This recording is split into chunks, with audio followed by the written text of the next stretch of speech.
Newzroom Afrika's Ziniko Mhlaba is with the group. Ziniko, place yourself for us at this hour and what's happening where you are.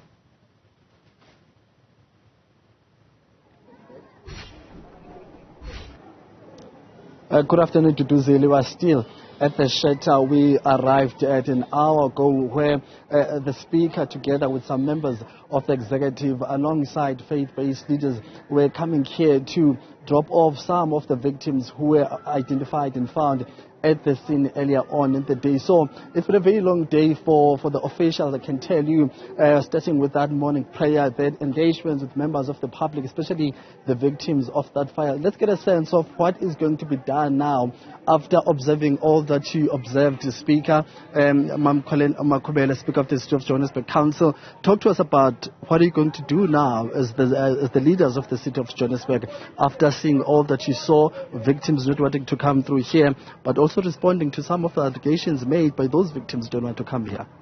Thank you very much and good afternoon to our viewers.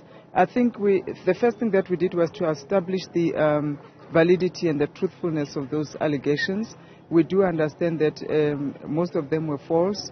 The people are receiving food. We spoke to individuals that are here, even foreign nationals that are here.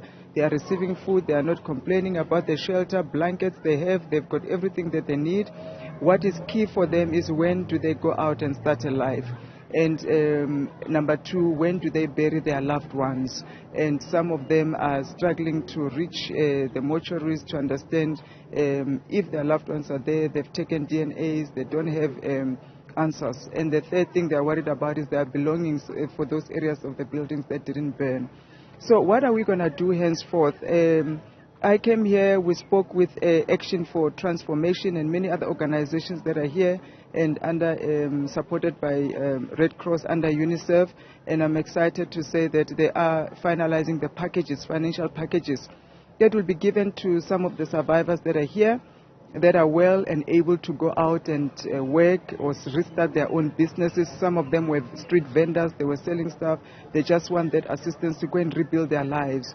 And we do understand the psychology of staying in a shelter for too long. You become dependent and you just expect things are going to come, food at this time, you're going to get blankets, you know. You can't have that situation going on perpetually. Those that are able to will start to receive their financial packages. Those that want to go home as well have indicated they want to be deported. They'll receive financial packages to be deported home in dignity as well. So they're working with the authorities that are responsible for that. Of course, there are those that indeed they've just lost everything. Even they're waiting to bury their loved ones. They may have to remain here longer, and we'll have to look into how we assist them. They are also offering psychosocial and social work services as well. People are undergoing therapy for trauma, but we do hope that as from tomorrow, some of them will begin to leave the shelter and go and rebuild their lives, find accommodation. But of course, we encourage them. Please sort out your documentations. Use this money, some of those that are not documented, to sort out the documentation or go home and bring yourself properly into the country. So, Speaker, just to come in here, what form or nature will this financial package entail? Because some will say maybe you are rewarding people for coming to the country illegally. So what were the considerations in terms of ensuring that that form of aid is not abused by some people and not even victims of the fire?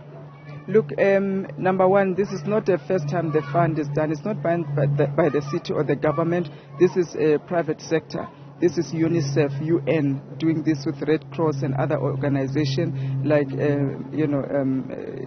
Action for Transformation, which is a South African-based organization, and also the IOM that helps migrants all over the world. This is what happens in a humanitarian crisis all over the world. And you don't. It's not states' money. Let's make that clear. It is not states' money. It's money that is coming from donors and funders, etc. It's private sector money, basically. So they know how to manage this. They've done it all over the world. If there's a crisis like this, they work out what the package will be. and that it will enable them, even those that are going home, they need a start. Some of them have lost everything here, and they can't even go back to work because they're injured, etc. They're just emotionally and socially and psychologically they're drained. So they'll get that assistance to go home, or they'll get the assistance to get a new accommodation, get a business, etc., or be able to travel to work, because even their money bent, some of them, their cards and all of that. So we have to look at it in that manner. But what I want to say, this is not just a South African or a City of Joburg crisis. This is an African crisis. It talks to African leadership. It talks to the African poverty. It talks to African countries that have not transformed enough to absorb their own people to be able to find life and stability there. Then they run to South Africa. Speaker, talk to us about, in closing, talk to us about whether there is a plan that's coordinated by all spheres of government in terms of dealing with this issue of illegal facilities, buildings in the city of Johannesburg, ensuring that that is brought to an end. So from your understanding as the council speaker, is there a clear plan in place, or are there any talks that talk to the issue of addressing the issue of illegal buildings and safety of the infrastructure itself from national, province and to your level, which is the city of Johannesburg? No, certainly they are, and they have been from the beginning. Since the president announced this, the wake-up call, from the executive side, province, national and the city, they are working together to clarify the plan. The premiers also looking into the task team.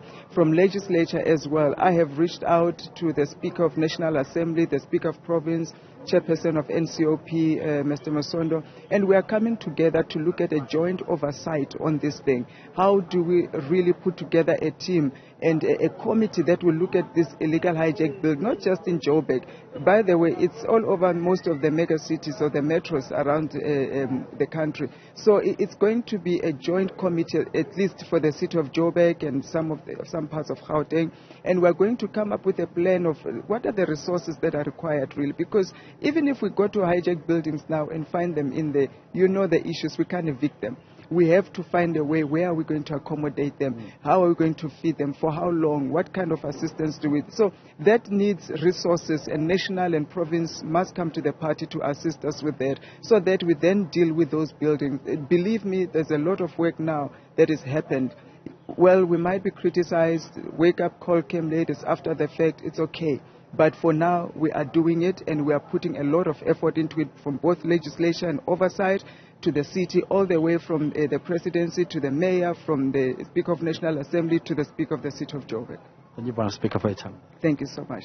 Thank you. Johannesburg Council Speaker there, Ms. Colleen Makhubele, just talking to us about some of the interventions the City of Johannesburg is going to be embarking on after observing and engaging with the members of the public. But key things which came out of today's proceedings is the issue of safety of the belongings of the victims themselves. You've been saying that some of those items have been stolen, alleging that actually security guards have been seen taking some of those items at midnight, but also now the matter of those who refuse to come to this particular shelter and other shelters, citing various reasons, which the Speaker has refuted, saying that when they engage with the management of the shelter, those allegations are actually not true. So that's the latest from us here to Duzile in Johannesburg.